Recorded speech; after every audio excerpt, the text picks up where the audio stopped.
money, relationships, health, and stress. So if you notice, your stress is basically caused by the other three, right? I'm worried about money, I'm worried about my relationships, or I'm worried about my health. Hence, I have stress, right? The number one fear that people have, and when we're getting to the retirement type of age is, am I going to outlive my money? Of course, for the younger people, it has to do with buying the right house and, taking care of the family and sending the kids to college and things like that. So there's basically always money worries at every stage of life.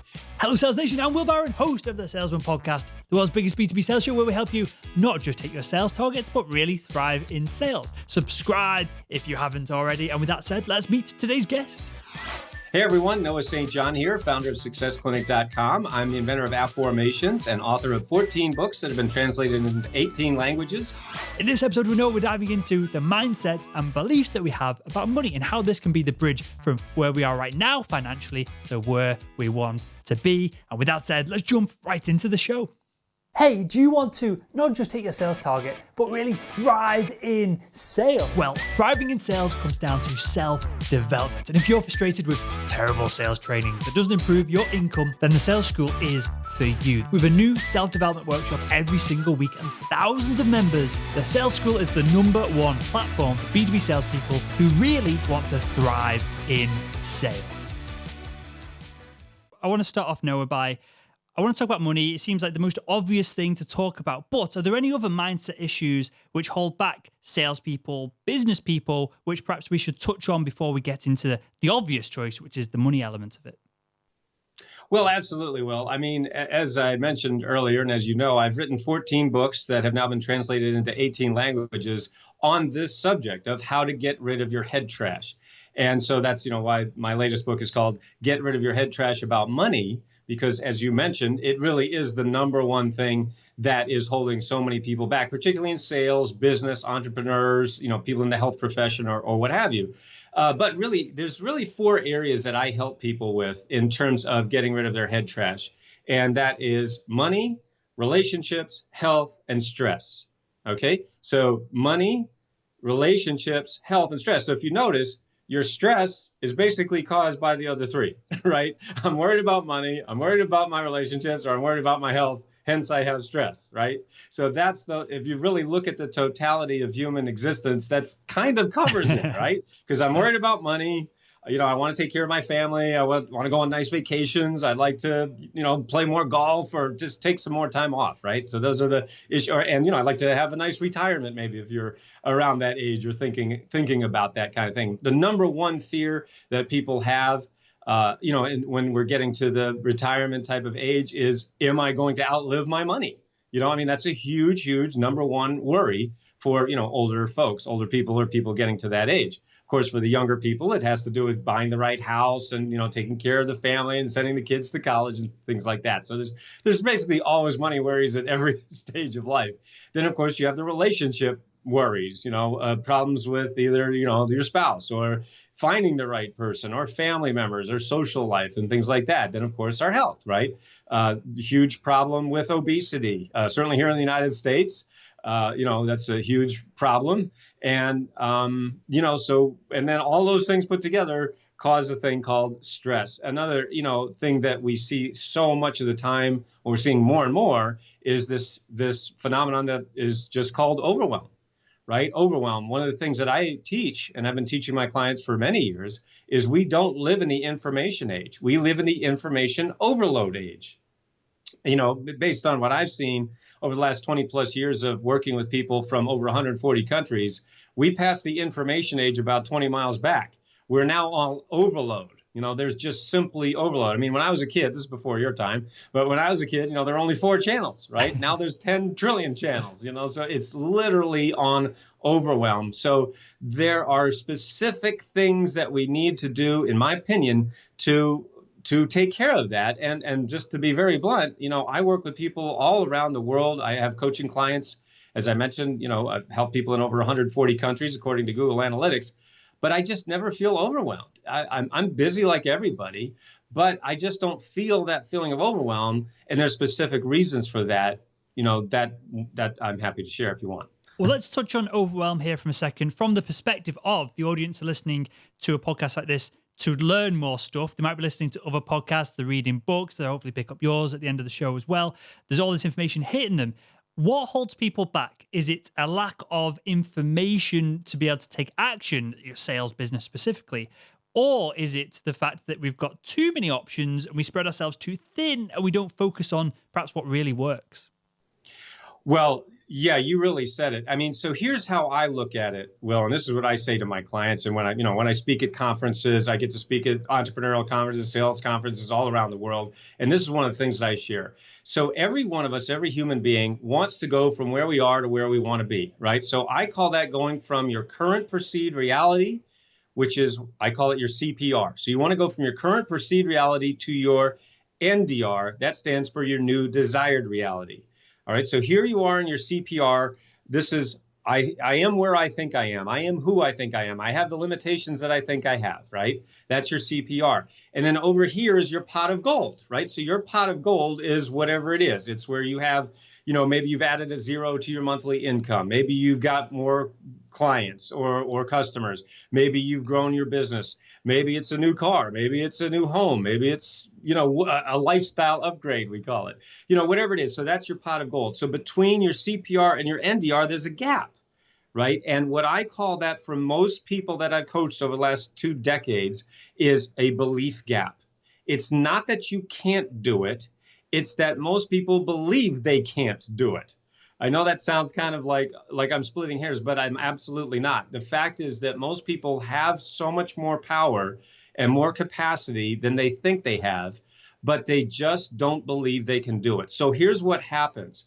What happens is they want to go from where you want to go from where you are to where you want to be, right? So the only way to do that is to build a bridge, right? So you would build a bridge to get from where you are to where you want to be. The problem is, because of this overwhelm, information overload that I was talking about a moment ago, what happens is you start to build a bridge and then you get about halfway and then you run into a roadblock, right? You run into something that goes wrong, that goes haywire, that they didn't tell you about. And of course, all the marketing guys, they make it sound so easy. Oh, just push a button and make money. Oh, look, it worked for me. And look at all my, look at my cool car. Look at all my cool stuff. And, oh, okay, I guess it's easy. And so you get the thing and you try it and it's like, wait a minute, I don't get it. What's this? And you're stuck, right? And then you go, oh, I guess it wasn't for me. And then you go back to the beginning and then you try something else. And then you get about halfway and then that doesn't work and you keep going. And so eventually you got 20 half-built bridges versus just having one fully built bridge. So one of the reasons that my clients have added more than $2 billion in sales. And what I mean by that is we've helped people add multiple 6, 7, and yes, even 8 figures to their business. And that is, I would rather see you have one done bridge than 20 half-built bridges.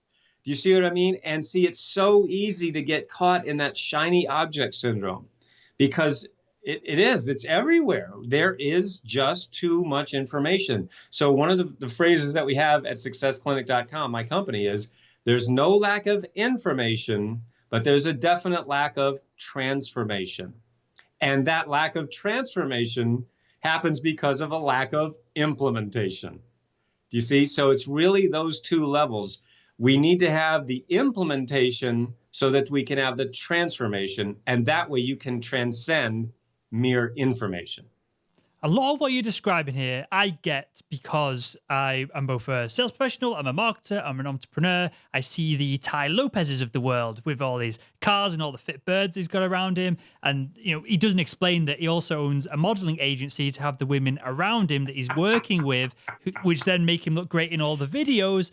And I also should say, because I know I'm going to get some stick for this, I said the word bird. That's a colloquialism. That's a local Yorkshire word. It's not sexist or weird. It's a local, either bird or duck are the 2 words that we use in Yorkshire when we're being pleasant towards both men and women. It can be used both ways. I've put that in there before I get a load of stick over email, Noah, because I've said that before and the same thing come through. But from the sales perspective, this is something that I've actually, one of my best or most viewed posts on LinkedIn was essentially, I don't know if you're familiar with Grant Cardone. He's both a sales trainer, a marketer, a real estate dude.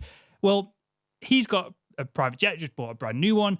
I'll tell you off kind of, I'm working with him on a project in behind the scenes, but until it comes to fruition, I don't want to talk about it on the show. But he's seemingly the only person in the sales training space who is driving ridiculous cars, didn't fly in his plane, but is on his plane when it is being flown. So I don't think salespeople have this this push for try this technique, try this, and make money fast, and all these things that people in the world of entrepreneurship certainly do, people in the world of marketing do. Salespeople, I don't think they get the correct information, and they get overwhelmed from the fact that the boss is telling them to do something that worked 15 years ago now doesn't work because the whole marketplace has changed because of the internet. And then there's just not even a lack of information, because you can listen to this podcast and learn everything essentially you need to know to learn to become a professional seller. We've got the Sales School, new product that we've put out. There's a few places where you can get information concisely, but I feel like there's another element to this on the mindset. And hopefully you can unpack everything that I'm just throwing on you here, Noah. I feel like there's another layer down to this of perhaps people are still overwhelmed, but I don't think it's because they're being pinged at and advertised at and marketed at, perhaps by people trying to train them. Maybe it's the fact that we are told that unless we have the new BMW, we're not great people. Unless we have a Nissan GTR, unless we have a Porsche, unless we're doing this, unless we're earning multiple six figures. And then that's where the gap is. So there's so much information being put at sales professionals. I feel it's more that there's not enough accurate, concise information. Does that make sense? Am I making any sense here whatsoever? No, am I? Or am I just complete sense? I totally get it, Will. All right, so there's a lot to unpack there. So Sure. I'm just going to do my best, and then we can certainly keep discussing this. But so there's a couple things here. First of all, realize that great self-promoters are precisely that. They're great at promoting themselves, number one. Number two, they know all the buttons to push in the human being. All right, this goes back to Cialdini and influence, okay? And that is that when you show the pictures of the cars, when you show the pictures of the pretty girls, when you show the pictures of the private jet, you're pushing buttons in the lizard brain. The lizard brain goes, ooh, I want that. Ooh, I want that. Ooh, I want that. Right? So they're pushing the right buttons in the lizard brain. They go right past the cerebral cortex, which is the higher brain functions. Okay? So the point is the higher brain function goes what you exactly just said. The dude owns a modeling agency. I mean, come on, give me a break, right? But it goes right past that, it's like, oh yeah, I definitely want that. Let me go buy that stuff. So they're doing everything right. They're pushing all the right buttons to get people to buy their stuff. Okay, and that's the second point, which is that those people, the great self-promoters, have always made way more money promoting their products to sell the thing than from the thing itself. Okay, the example I always give is real estate. In real estate, the people who are selling you how to make money in real estate have made 10 to 100 times more selling you how to make money in real estate than they ever made in real estate. You see what I'm saying? So that's the point. And that's nothing, it's not right or wrong or good or bad. It's just what is. So they've learned how to package and promote their products and services. And hey, that's what really my argument is, and this is why, again, my clients have made so much money, is that that's exactly what I teach people to do. I teach people how to package and promote their genius. I call it productize your genius. Every one of you, every person listening to this program right now has genius inside of you. The only problem is no one has ever taken the time to show you exactly how to, number one, package it up, number two, how to make it into a product, and number three, how to funnelize that product. So I'm making up a lot of verbs here, as you can see. So the point is, but that's the point, is it's got to be verbs. You must take the action. See, it's really funny because one of the things that we talk about all the time at my company, successclinic.com, is mentorship. All right, mentorship is so important. I think everybody watching this program and listening can realize that every quantum leap you've ever made in your life or in your career has come from somebody helping you, right? What we call coaching or mentoring. Now, the only problem is this. We teach that a mentor is three things. So whether you hire me as a mentor, whether you work with my company, or whether you work with someone else, we recommend that you look for three things in a mentor. Number one, a mentor should be someone who's where you want to be. Okay, now in other words, so if you want to publish a book, you should hire someone who's published the book, right? Not just self-published, but real published. As I mentioned at the top of the show, Actually, I forgot to mention this, but I'm the only author in history that's had his works published by Hay House, HarperCollins, Mind Valley, Simon & Schuster, Nightingale Conant, and the Chicken Soup for the Soul publisher. No one else in history has ever done that. I'm the only person that's ever done that. So conversely, or as a result, I've helped so many people get their books published because I've done it all. I've done everything, and no one, in fact, has worked with so many as many publishers, or many of the big publishers, as I have. Okay, so that's very, very important. Now, here's the problem, though. That's the easy part, because you can't turn on Facebook without seeing these guys like we were just talking about. And, oh, look at all their cool stuff. All right. But that brings us to the second element that you need to look for in a mentor. And that is, do they have a system, or is it all about themselves? All right. Do they have a system? So one of the things that I say all the time, Will, is that I'd rather brag about my students than myself. And that makes me very weird in this industry, because in this industry, it's filled with self-promoters who would rather talk about themselves. Okay. And, I tried that. I was talking to my wife the other day and I said, maybe I should be like those guys. And I tried it for a little while and I just hated it. I couldn't stand just always talking about me, me, me, me, me, me, me. I hated it. And so I'm like, why don't I just be myself and talk about my students and their success? That's why when you go to workingwithnoah.com, that's what we call our wall of fame. If you go to workingwithnoah.com, you'll see over 100 stories of my students and clients who've made millions and millions of dollars all around the world. So that's the second thing you need to look for. Are they always only talking about themselves, or do they have other success stories? If they're only talking about themselves, and this is a key point that I want to make, it's called personality-driven success. Personality-driven. Now, there's nothing wrong with it. The only problem is, what if you don't have that personality? See, most of us don't. Most of us are actually pretty shy. Most people that I've met over the 20 years of my career are pretty shy, pretty introverted. We don't like to blow our own horn. So I'm an average person. I don't like to just go around talking about me, me, me, me, me. There are a very small percentage of people that do like to do that. And that's fine. But then they only have that personality. And if you don't have that personality, basically it means you're out of luck. So what we teach is called system-driven success. That's why all you need to do is look for the stories. Are there stories, or is it stories about other people, or is it all about themselves? So that's the second element. And then the third element of a mentor, what I feel you really need to look for is, will they actually help you?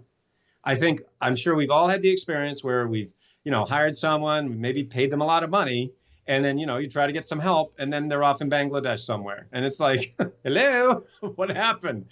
So will they actually help you? And that's, I'm very proud of the fact that I've been doing this online. I've been teaching people online since 1997. My company is actually, and you can look this up, we're actually 10 months older than Google. That's how long we've been around. All right. So, I was at the very beginning of the internet since 1997. At the beginning, it was basically just me and Al Gore. That was pretty much it. I'm teasing, of course, but you get my point. So, but all I'm trying to say is, it's impossible that I would have been around this long if I hadn't helped people and actually made a difference. So that's what we suggest that you look for. Number one, somebody who's where you want to be. That's the easy part. Number two, somebody who's got a system, not just personality. And number three, will they actually help you?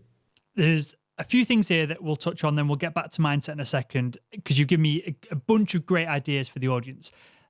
First off, that mentor might be someone internal, and you can use that checklist if it's the CEO, if you're at a startup, if it's your sales manager, if they can't help you, if they haven't done what you want to do in sales in your career, again, they get struck off and you go to the next person.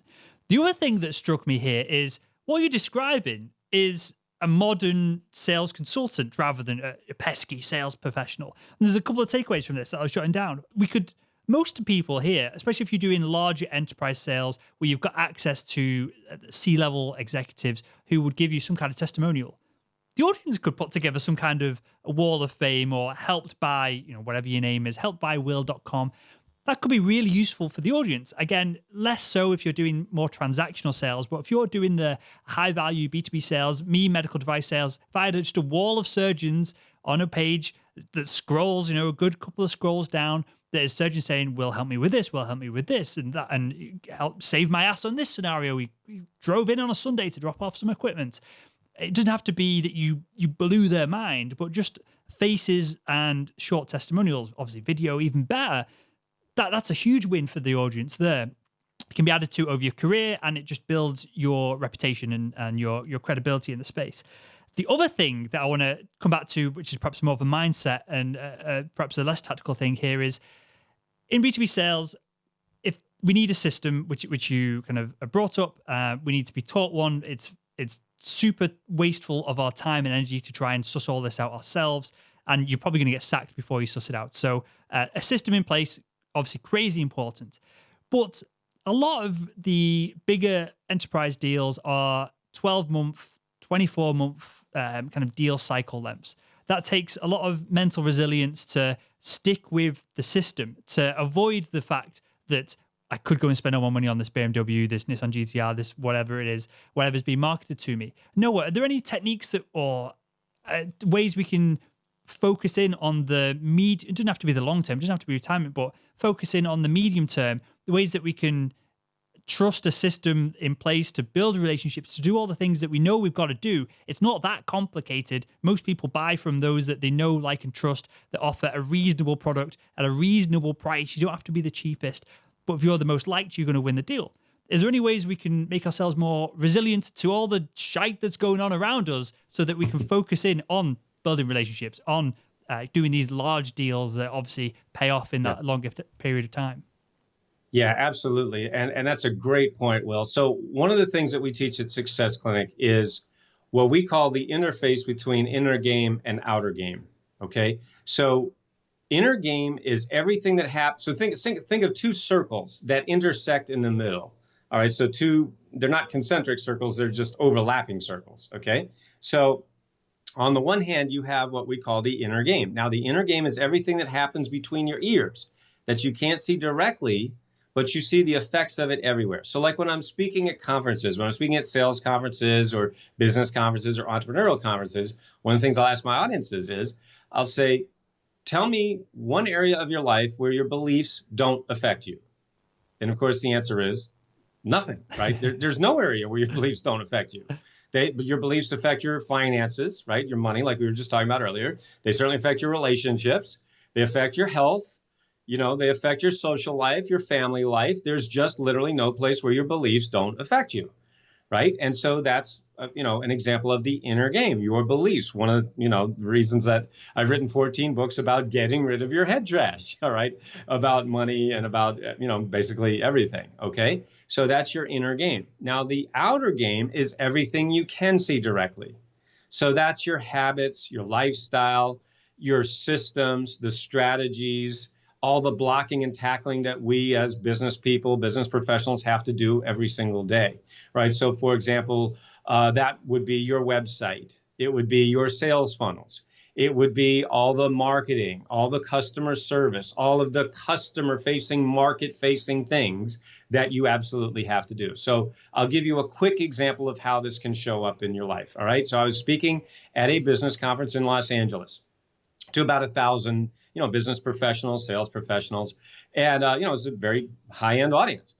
And so I was speaking, and I was literally walking off the stage, and a man came out of the audience, and he ran up to me, and he basically grabbed me practically by the lapels, and he said, "Noah, you are the coach I've been looking for. I want you to coach me." Now, I didn't know this man from Adam. Ironically, his name was Adam.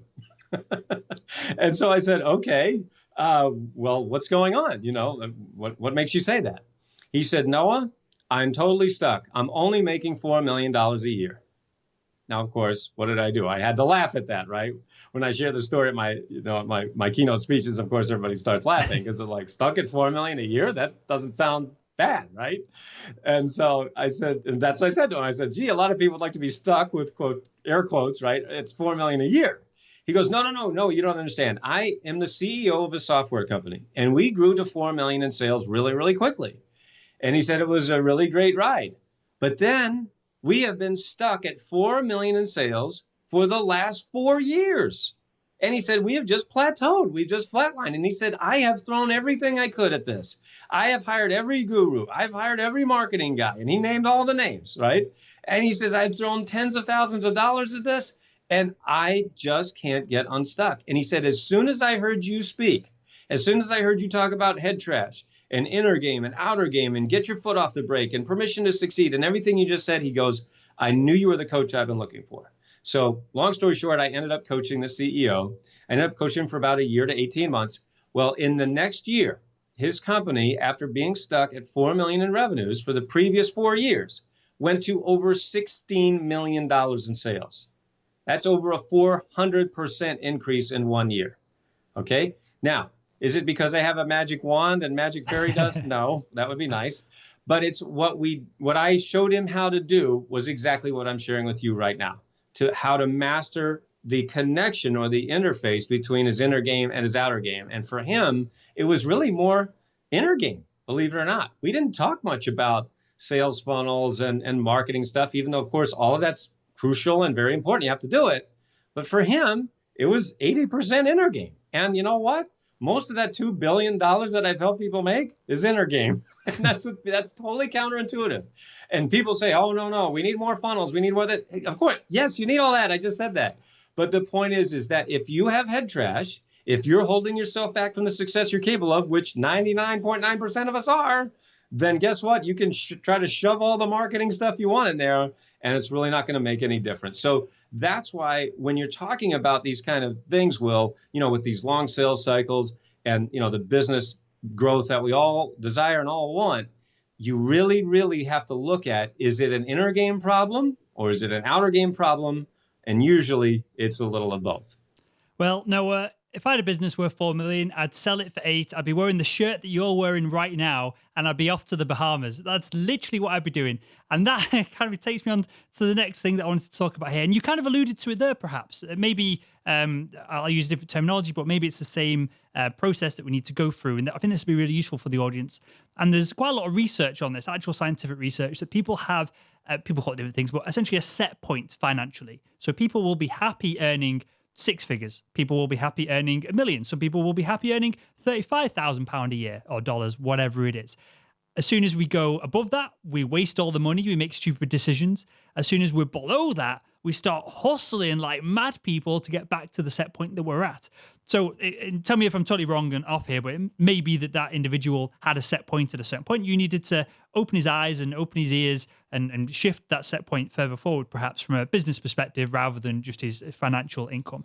But with all that said, for someone who has earned 6 figures, so say someone's earned 97 grand for the past 4 or 5 years, they've hit their sales target, they're doing well, clearly that's enough to have a decent life on if you've got a partner that's doing the same and you don't particularly like buying supercars or anything like that. You're probably doing fine on, ish on that kind of money. But that individual has aspirations to be doing $500,000, and other people within the organization are doing $500,000 a year in commissions. What do they need to do to move that set point up so that they're driven, they're excited, they're crazy, they're stressed if they're not doing that number, and that $500,000 is the kind of new baseline? What do we need to do to change our perspective or whatever it is that gets us up to those higher numbers where we kind of consciously want to be, but perhaps subconsciously are held back from getting to? Right. Absolutely. So yeah, this is something I've been teaching my clients for many, many years. I call it the income ceiling law. The income ceiling law.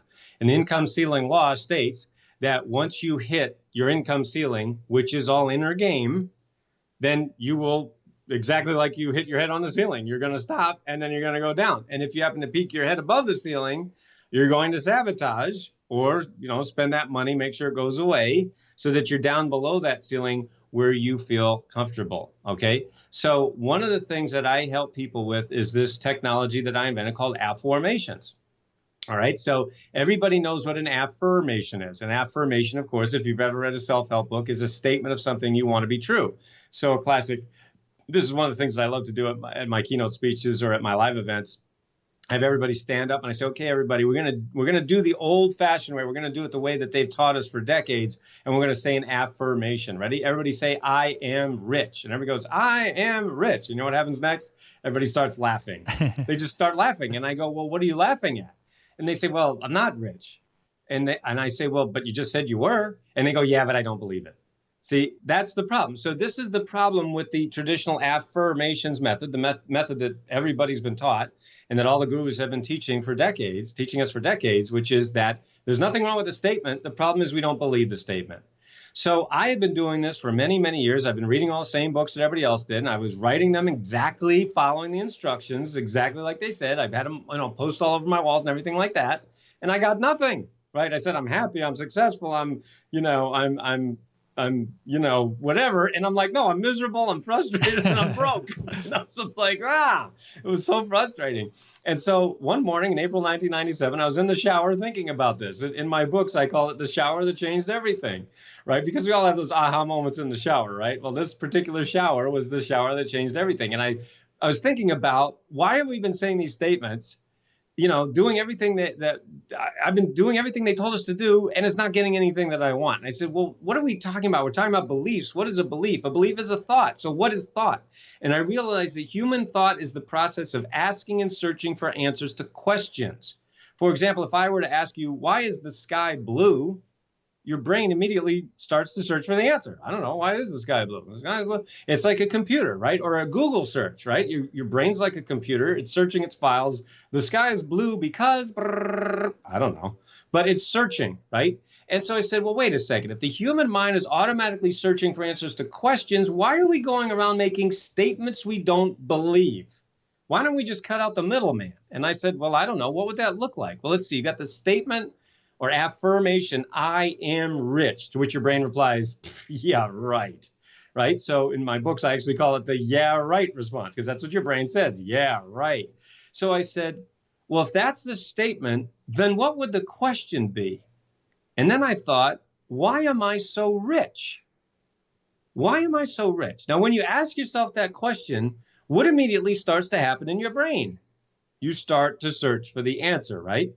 So what we're talking about is the law of sowing and reaping. As you sow, so shall you reap. We all know this. It's been taught for centuries. It's nothing new. But what are we sowing? We're sowing seeds of thought. And yet, what are most people doing? Sowing lousy thought seeds. Why am I so stupid? Why am I so fat? Why can't I lose weight? Why isn't my business growing? Why can't I get more customers? Why is there more month left at the end of the money? When you ask lousy questions, what do you get? Lousy answers, right? And that creates a lousy life. So as I was standing there in the shower, April 1997, I said, well, what if instead of asking lousy questions that lead to lousy answers, create a lousy life? What if we just flip the whole thing on its head, start asking empowering questions that lead to phenomenal answers and create a wonderful life? And as I was standing there in the shower, April 1997, I said, holy cow, I think I just invented something. And so I had to give it a name. And the name that I gave it was my teaching called Affirmations, not affirmations, but Affirmations, Afformations. And so now, just to finish the story, I jumped out of the shower, ran to my Apple computer, and I wrote down everything I was thinking of. And then fast forward many months later, I had self-published a book. This was 1997, 1998, long before, self-publishing Kindle and Facebook, YouTube. I mean, anyway, I met a fellow named Jack Canfield. He loved my book. He sent it to the Chicken Soup people, and it was published. My first book called Permission to Succeed, which was published by the Chicken Soup people, and that's how the whole thing started. So it all started in the shower with a very simple question, the shower that changed everything. So the point is, when you start using affirmations instead of affirmations, your brain you can actually change your subconscious thought patterns while you're not even paying attention. It's incredibly powerful and staggeringly simple. And there's good science behind this as well, right? And tell me if I'm wrong here, but there's the reticular activating system that's been well studied. Tell us a little bit on that, just to add an element of like another layer on top of this, because again, it's been well researched, and even people like mentalists and other, clearly not scientists, people can use this to put people in different states, put thoughts to people's minds. I find all of this absolutely fascinating. So yeah, tell us what the reticular activating system is and how kind of that works. Well, what is taught out there is the reticular activation system, or RAS, is that part of the brain that when you think of something, it shows up, right? So the classic example is you buy a red car and all of a sudden you see red cars everywhere. They were already there, but you never noticed them because they weren't in your awareness. I just simply call it your awareness factor, right? I mean, whether there is, in fact, and I've done a lot of research on this, whether there even is a reticular activation system is now up for a lot of discussion. I don't even know if that is there, but it doesn't really matter, because we've all experienced this anyway, what they're saying. All right. So the point is, every one of us, every human being on this planet is right now using affirmations. There's only two problems. Number one is most people aren't aware they're doing it, of course, right? I mean, unless you've heard me teach or have watched my videos on YouTube or are part of our Affirmation Nation on Facebook or read one of my books, you've never heard of affirmations until this moment. So that's number one. Number two, most people are using affirmations in a disempowering way rather than an empowering way. What I mean by that is most people are unconsciously asking disempowering questions like I shared with you earlier. Why am I so stupid? Why am I so fat? Why can't I lose weight? Why can't I make more money? Why can't I get a date on Friday night? Why isn't my business growing? Well, guess what? You ask lousy questions, you get lousy answers. So, I mean, that's why when you go to workingwithnoah.com, you'll see just over 100 stories of people who have used my affirmations method and my power habits methods to literally change their lives. And the amazing thing is, it can happen so fast. That's one of the reasons why Adam, that client that I told you about earlier, was able to do it so quickly. People are shocked of how fast it can be. Because when you're using the old method, and I'm not saying that it's wrong, I'm saying that the human mind responds to questions like, why is the sky blue? Your brain has to search for it just has to. It's programmed that way. Okay, that's called the embedded presupposition factor. That does have a name, the embedded presupposition factor, which basically means when you ask a question, your brain searches for the answer. So the point is you're already getting answers. So all I'm doing with the affirmations method and what I teach you in my books and in my online programs and my live events and coaching is we just teach you how to do it in an empowering way and a conscious way rather than disempowering and unconscious. Good stuff. Well, with that note, I want you to answer one question I ask everyone that comes on the show. I think you've answered it in the last time we chatted as well, because I stopped doing it for a little bit, but then I've started it back up because I got a lot of feedback complaining that I wasn't asking the last question. And that is, if you could go back in time and speak to your younger self, what would be the one piece of advice you'd give him to help him become better at selling? I would say go to college for marketing instead of ballet. I was a professional ballet dancer, believe it or not. It's totally true. I was a professional ballet dancer when I was 18. I went to college the first time for ballet or dance. I was a dance major at Boston Conservatory. And, that was in the 80s. So, of course, it was long before the internet. The internet, wasn't a gleam in Al Gore's eye at that point. My point is that I just didn't know what I wanted to do. My mom wanted me to be a doctor or a lawyer, of course, go to an Ivy League school.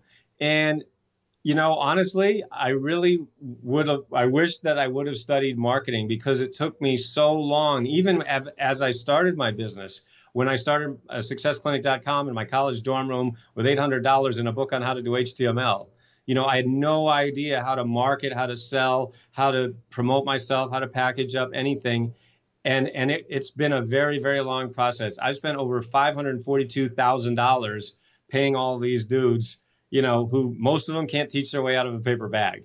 It's sad to say. They're great self-promoters, but they can't teach worth crap. So it's really been a long, hard journey mostly. But what makes it worthwhile is the stories like the ones that, I've shared just a couple of them with you today, but the stories that are on a wall of fame. And that is what makes me happy when I speak at conferences, when I do my own live events and seeing people's eyes light up, see people get excited. I was talking with a small group of business professionals just for about 20 minutes. And a woman came up to me in tears, literally in tears.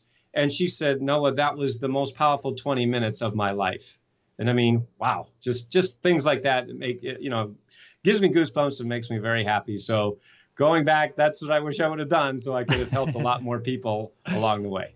Good stuff. Well, with that, you've mentioned a couple of books, a couple of website URLs as well. I will link to all of them in the show notes to this episode over at salesman.org/Noah's shirt. That's what we'll call the URL for this video, for this audio as well. So other than kind of everything you mentioned, are there any 1-2 standout points for anyone who's listening to this that can want to throw it in the phone immediately? Is there any kind of hub that you've got that you would like people to head to?